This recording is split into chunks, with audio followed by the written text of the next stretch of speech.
जय हिंद साथियों, मैं Manoj Kumar Chaurasia Indian exam institute में आपका स्वागत करता हूं।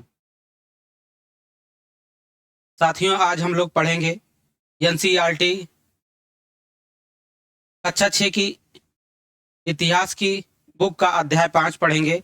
अध्याय 4 तक हम लोग पढ़ चुके हैं। यदि आप अभी तक नहीं देखे हैं तो इस चैनल की प्लेलिस्ट से जाकर के अध्याय 4 तक देख सकते हैं। ज़्यादा समय न लेते हुए हम लोग शुरू करते हैं एनसीईआरटी क्लास 6 की हिस्ट्री का अध्याय 5, राज्य राजा और एक प्राचीन गणराज्य।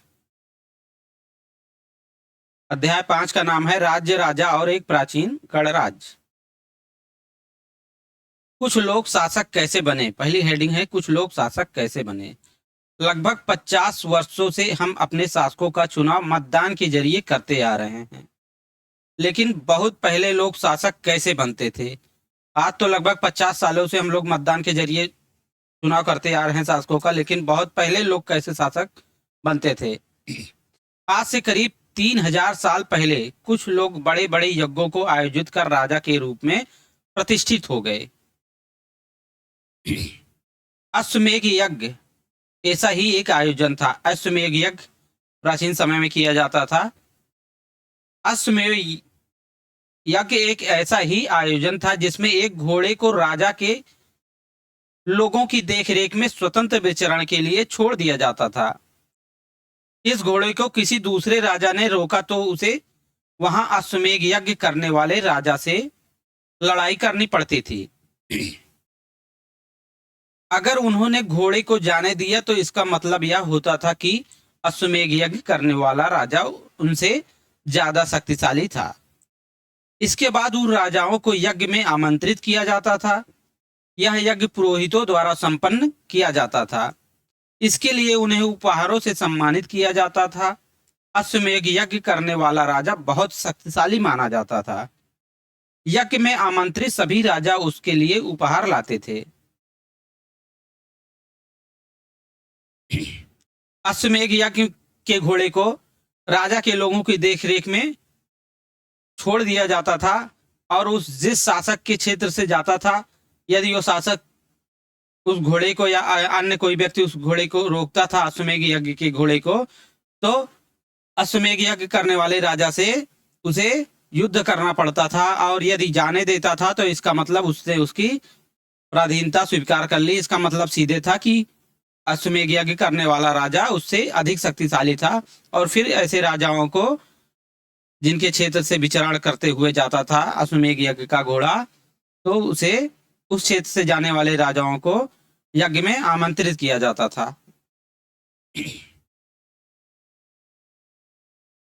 इन सभी आयोजनों में राजा का मुख्य स्थान होता था। उसे राज सिंहासन या बाघ की खाल के एक विशेष आसन पर बिठाया जाता था। युद्ध क्षेत्र में राजा का सारथी ही उसका सहचर होता था। यज्ञ के अवसर पर वह राजा की विजयों तथा अन्य गुणों का गान करता था। राजा के सगे संबंधी, खासकर उसकी रानियों तथा पुत्रों को भी कई छोटे छोटे अनुष्ठान करने होते थे। अन्य सारे आमंत्रित राजाओं का काम सिर्फ बैठकर यज्ञ की पूरी प्रक्रिया को देखना भर था। राजा के ऊपर पुरोहित पवित्र जल से छिड़काव के साथ साथ अन्य कई अनुष्ठान करता था। 20 अथवा वैश्य जैसे सामान्य लोग उपहार लाते थे जिन्हें पुरोहित शूद्र मानते थे। उन्हें कई अनुष्ठानों में शामिल नहीं किया जाता था। वर्ण के बारे में हम लोग देखते हैं, आगे दिया गया है। उस समय 4 सामाजिक वर्ण थे: ब्राह्मण, क्षत्रिय, वैश्य एवं शूद्र।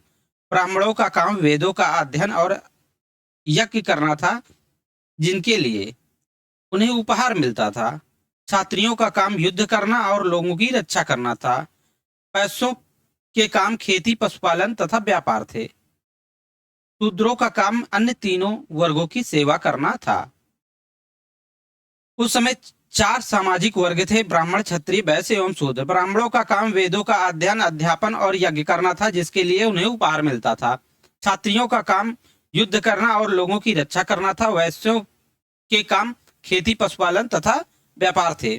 शूद्रों का काम इन तीनों वर्गों की अर्थात ब्राह्मण, क्षत्रिय और वैश्य वर्गों की सेवा करना था। यहाँ पे एक चित्रित धूमर पात्र दिया गया है। इस तरह के पात्रों में ज्यादातर थालियां और कटोरियां ही मिली हैं। ये पात्र बहुत ही पतली सतह के, सुंदर और चिकने हैं। शायद इसका प्रयोग खास मौके पर महत्वपूर्ण लोगों को भोजन परोसने के लिए किया जाता था। जनपद हक के बारे में हम लोग पढ़ते हैं। उस समय के महायज्ञों को करने वाले राजा अब जन के राजा न होकर जनपदों के राजा माने जाने लगे। जनपद का शाब्दिक अर्थ जन के बसने की जगह होता है। कुछ महत्वपूर्ण जनपद मानचित्र 4 में दिखाए गए हैं, जिनको हम देख लेते हैं। कुछ महत्वपूर्ण जनपद कौन कौन से हैं। महत्वपूर्ण जनपद की अगर बात करें तो यहाँ पे उत्तर में सबसे गांधार, तक्षशिला, कुरु, हस्तिना, पांचाल, कोसल, वैशाली, वज्जी, अंग, मगध, कौशाम्बी, राजगिरा, अवंती, उज्जैन आदि उस समय जनपद थे, जो बाद में महाजनपद के रूप में उभर कर आए। पुरोहितों ने इन जनपदों की कई बस्तियों की खुदाई की है। दिल्ली में पुराना किला, उत्तर प्रदेश में मेरठ के पास हस्तिनापुर और एटा के पास अतरंजी खेड़ा इनमें प्रमुख हैं। खुदाई से पता चला है कि लोग झोपड़ियों में रहते थे और मवेशियों तथा अन्य जानवरों को पालते थे। वह चावल, गेहूं, धान, जौ, दालें, गन्ना, तिल तथा सरसों जैसी फसलें उगाते थे। लोग मिट्टी के बर्तन भी बनाते थे। इसमें कुछ धूसर और कुछ लाल रंग के होते थे। इन पुरास्थलों में कुछ विशेष प्रकार के बर्तन मिले हैं, जिन्हें चित्रित धूसर पात्र के रूप में जाना जाता है। जैसे कि इनके नाम से ही स्पष्ट है कि इन बर्तनों पर चित्रकारी की गई है। ये आमतौर पर सरल रेखाओं या ज्यामितीय आकृति के रूप में हैं। महाजनपदों के बारे में हम लोग पढ़ते हैं। महाजनपद आज से करीब 25 साल पहले कुछ जनपद अधिक महत्वपूर्ण हो गए, जिन्हें महाजनपद कहा जाने लगा। मानचित्र 4 में कुछ महत्वपूर्ण जनपदों को दिखाया गया है। इसमें देख चुके हैं हम लोग, फिर भी देख लेते हैं। गांधार, तक्षशिला, कुरु, हस्तिनापुर, पांचाल, कौशल, कौशाम्बी, राजगिरा, वैशाली, मगध, वज्जी, अंग, अवंती, उज्जैन आदि हैं। अधिकतर महाजनपदों की राजधानी होती थी। उस समय अधिकतर महाजनपदों की राजधानियां होती थी। राजधानी होती थी। कई राजधानियों में किले बंदी की जाती थी। जो महाजनपद हुए थे 16 महाजनपद, उनमें कई राजधानियों में किलेबंदी की जाती थी, अर्थात इनके चारों ओर लकड़ी, ईंट या पत्थर की ऊंची दीवारें बनाई जाती थी। ऐसा लगता है कि लोगों ने अन्य राजाओं के आक्रमण से डरकर अपनी सुरक्षा के लिए इन किलों का निर्माण किया। कुछ राजा अपनी राजधानी के चारों ओर विशाल, ऊंची और प्रभावशाली दीवार खड़ी कर अपनी समृद्धि और शक्ति का प्रदर्शन भी करते थे। इस तरह से किले के अंदर रहने वाले लोगों और उस क्षेत्र पर नियंत्रण करना भी सरल हो जाता होगा। इस तरह विशाल दीवार बनाने के लिए व्यापक योजना की आवश्यकता थी और लाखों की संख्या में ईंटों तथा पत्थरों का इंतजाम करना पड़ता था। हजारों स्त्री पुरुषों तथा बच्चों ने इसके लिए अथक परिश्रम किया होगा। इसके लिए संसाधनों की आवश्यकता पड़ती होगी। यहाँ पे एक कौशाम्बी की दीवार का चित्र दिया गया है। कौशाम्बी इलाहाबाद के नजदीक है। कौशाम्बी जिले की दीवार यहाँ पे कौशाम्बी जिले का अंश है कुछ दीवार का। यह चित्र आधुनिक उत्तर प्रदेश इलाहाबाद के पास मिली ईंट की दीवार का अवशेष है। इसके एक भाग का निर्माण संभवतः 2500 साल पहले हुआ था। आगे देखते हैं हम लोग। अब राजा सेना रखने लगे थे। रखने लगे थे। सिपाहियों के नियमित वेतन देकर पूरे साल रखा जाता था। कुछ भुगतान संभवतः आहत सिक्कों के रूप में होता था।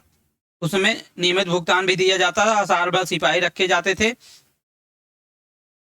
इन सिक्कों के रूप में हम लोग अध्याय 5 में और अध्याय 8 में पढ़ेंगे। कर महाजनपदों के राजा विशाल किले बनवाते थे और बड़ी सेना रखते थे। इसलिए उन्हें प्रचुर संसाधनों की आवश्यकता होती थी। इसके लिए उन्हें कर्मचारियों की भी आवश्यकता होती थी। अतः महाजनपदों के राजा लोगों द्वारा समय समय पर लाए गए उपहारों पर निर्भर न रहकर अब नियमित रूप से कर वसूलने लगे थे। और कर किस प्रकार से वसूलते थे? फसलों पर लगाए गए कर, कारीगरों के ऊपर लगाए गए कर, पशुपालकों को जानवरों या उनके उत्पादों के रूप में कर देना पड़ता था। व्यापारियों को सामान पर कर देना पड़ता था। आखेटकों तथा संग्राहकों को जंगल से प्राप्त वस्तुएं देनी पड़ती थी। और ये फसल पर जो कर लगाया जाता था 1/6 उपज का 1/6 भाग हुआ करता था। कृषि में परिवर्तन हम लोग देखते हैं। इस युग में कृषि के क्षेत्र में दो बड़े परिवर्तन आए। फाल के फाल अब लोहे के बनने लगे। अब कठोर जमीन को लकड़ी के फाल की तुलना में लोहे के फाल से आसानी से जोता जा सकता था। इससे फसलों की उपज बढ़ गई। दूसरे लोगों के धान के पौधों का रोपण शुरू किया। दूसरे लोगों ने धान की फसलों को पहले बोते थे, अब धान की फसलों का रोपण शुरू कर दिया। अर्थात खेतों के में बीज छिड़ककर धान उपजाने के बजाय अब धान के पौधे तैयार कर उनका रोपण शुरू किया गया। अब पहले की तुलना में बहुत ज्यादा पौधे जीवित रह जाते थे, इसलिए पैदावार भी ज्यादा होने लगी। सूक्ष्म निरीक्षण करते हैं हम लोग, मगध का सूक्ष्म निरीक्षण करते हैं। मगध हम लोग मानचित्र 4 में देख चुके हैं। मगध बिहार क्षेत्र में पड़ता है और मगध से ही होकर सोन और गंगा नदी गुजरती है। लगभग 200 सालों के भीतर मगध सबसे महत्वपूर्ण जनपद बन गया। लगभग 200 सालों में मगध सबसे महत्वपूर्ण जनपद बन गया था। 16 महाजनपदों में गंगा और सोन जैसी नदियां मगध से होकर बहती थी और ये नदियां यातायात, जल वितरण और जमीन को उपजाऊ बनाने के लिए बहुत महत्वपूर्ण थी। मगध का एक हिस्सा जंगलों से भरा था। इन जंगलों में रहने वाले हाथियों को पकड़कर और उन्हें प्रशिक्षित कर सेना के काम में लाया जाता था। यही नहीं, जंगलों से घर, गाड़ियां तथा रथ बनाने के लिए लकड़ी मिलती थी। इसके अलावा इस क्षेत्र में लौह अयस्क की खदानें हैं। मजबूत औजार और हथियार बनाने के लिए ये बहुत उपयोगी थे। मगध में दो बहुत ही शक्तिशाली शासक बिंबिसार तथा अजातशत्रु हुए। अन्य जनपदों को जीतने के लिए हर संभव साधन अपनाते थे। अजातशत्रु और बिंबिसार हुए थे मगध में दो बहुत ही महत्वपूर्ण शासक, और ये अन्य जनपदों को जीतने के लिए हर संभव प्रयास करते थे, हर संसाधनों का उपयोग करते थे, हर साधन अपनाते थे। इसके अलावा महापद्मनंद एक और महत्वपूर्ण शासक थे। उन्होंने अपने नियंत्रण का क्षेत्र इस उपमहाद्वीप यानी भारतीय उपमहाद्वीप के उत्तर से पश्चिमी भाग तक फैला लिया था। इन्होंने अपना क्षेत्र का वर्चस्व जो फैला लिया था भारतीय उपमहाद्वीप के उत्तर से लेकर पश्चिम तक फैला लिया था। बिहार में राजगीर, आधुनिक राजगीर कई सालों तक मगध की राजधानी बनी रही और बाद में पाटलिपुत्र आज का पटना को राजधानी बनाया गया। मगध का प्रारंभ में कई वर्षों तक राजगिरी और आधुनिक में राजगीर जो बिहार में पड़ता है इसको मगध की राजधानी बनाया गया था और बाद में मगध की राजधानी को राजगिर से बदलकर पाटलिपुत्र कर दिया था और पाटलिपुत्र आज का पटना का क्षेत्र है। 2300 साल से भी पहले की बात है। मैसिडोनिया का राजा सिकंदर विश्व विजय करना चाहता था। पूरी तरह सफल न होने पर भी वह मिस्र और पश्चिमी एशिया के कुछ राज्यों को जीतता हुआ भारतीय उपमहाद्वीप में ब्यास नदी के किनारे तक पहुंच गया। जब उसने मगध की ओर कूच करना चाहा तो उसके सिपाहियों ने इनकार कर दिया। वे इस बात से भयभीत थे कि भारत के शासकों के पास पैदल रथ और हाथियों की बहुत बड़ी सेना थी। आज से लगभग 2300 साल पहले मैसिडोनिया का राजा सिकंदर विश्व विजय करना चाहता था और पूरी तरह से सफल न होने पर भी वह मिस्र और पश्चिमी एशिया के कुछ राज्यों को जीतता हुआ भारतीय उपमहाद्वीप के ब्यास नदी के किनारे तक पहुंच गया था। परंतु मगध की ओर जैसे ही कूच किया उसके सिपाहियों ने आगे बढ़ने से इनकार कर दिया और वो इस बात से भयभीत थे कि भारतीय शासकों के पास पैदल रथ और हाथियों की बहुत बड़ी सेना थी। अगला हम लोग वज्र, उसी 16 महाजनपदों में से वज्र का सूक्ष्म निरीक्षण करते हैं। जैसा कि आप लोगों ने ऊपर पढ़ा, मगध एक शक्तिशाली राज्य बन गया था। उसके नजदीक ही वज्र राज्य था। मगध के ही नजदीक वज्र राज्य था जिसकी राजधानी अर्थात वज्र की राजधानी वैशाली बिहार में पड़ता है। मगध वज्र की राजधानी वैशाली थी।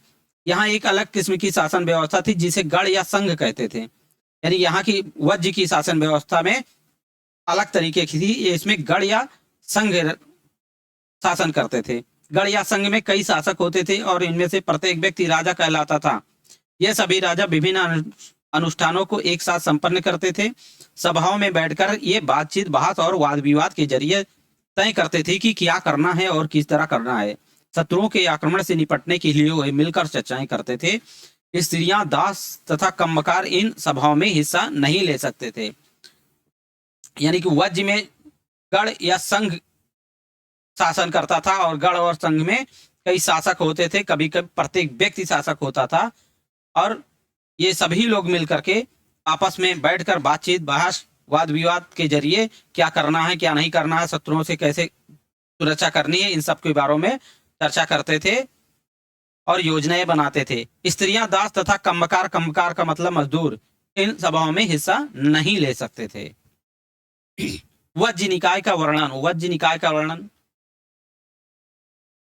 दीघ निकाय से लिया गया है। ये वज्र निकाय का जो हम लोग वज्र संघ का जो वर्णन हम लोग पढ़ रहे हैं, ये दीघ निकाय से लिया गया है। और दीघ निकाय क्या है? दीघ निकाय एक प्रसिद्ध बौद्ध ग्रंथ है। ये भी इंपॉर्टेंट है, आता है दीघ निकाय क्या है, कई नाम दिए रहते हैं। और ये है एक प्रसिद्ध बौद्ध ग्रंथ है दीघ निकाय। और इसमें दीघ निकाय में इसमें बुद्ध के कई व्याख्यान दिए गए हैं। इन्हें करीब 2300 साल पहले लिखा गया था।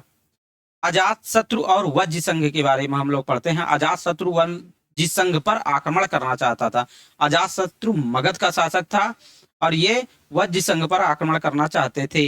और इन्होंने अपने मंत्री, यानी कि अजात शत्रु ने अपने मंत्री वत्सकार, इनके मंत्री का नाम था, अजात शत्रु के मंत्री का नाम था वत्सकार, को बुद्ध के पास सलाह के लिए भेजा कि हम आक्रमण करें कि ना करें।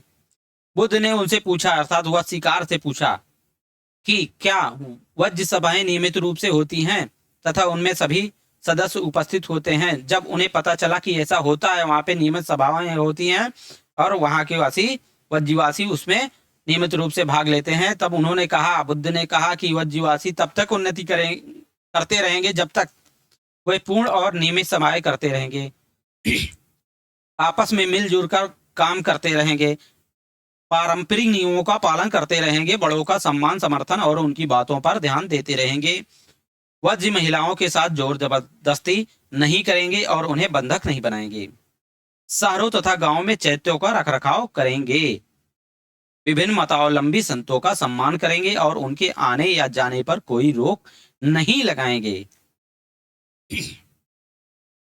कई शक्तिशाली राजा इन संघों को जीतना चाहते थे। इसके बावजूद उनका राज्य अब से लगभग 1500 साल पहले तक चलता रहा।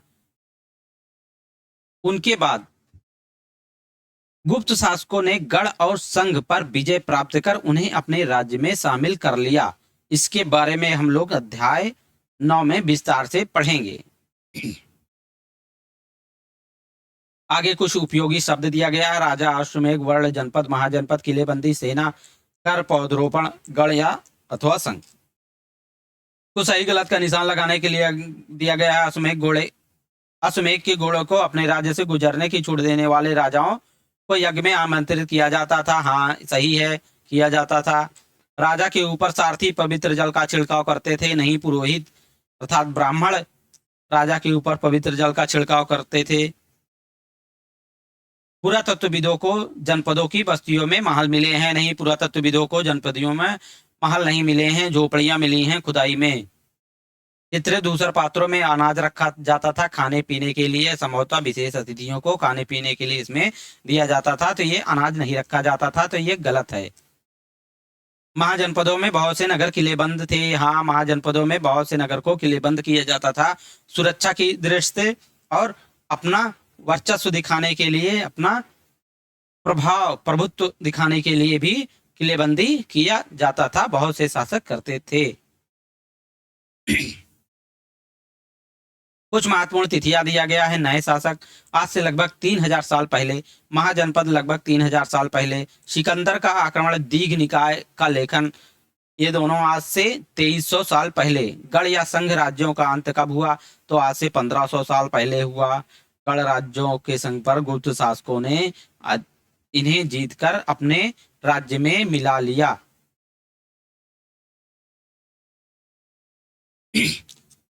साथियों, ये वीडियो यहीं तक। यदि आपने अभी तक और शेष वीडियो नहीं देखी हैं तो प्लेलिस्ट से देख लीजिएगा। तब तक के लिए जय हिंद, नमस्कार, वंदे मातरम।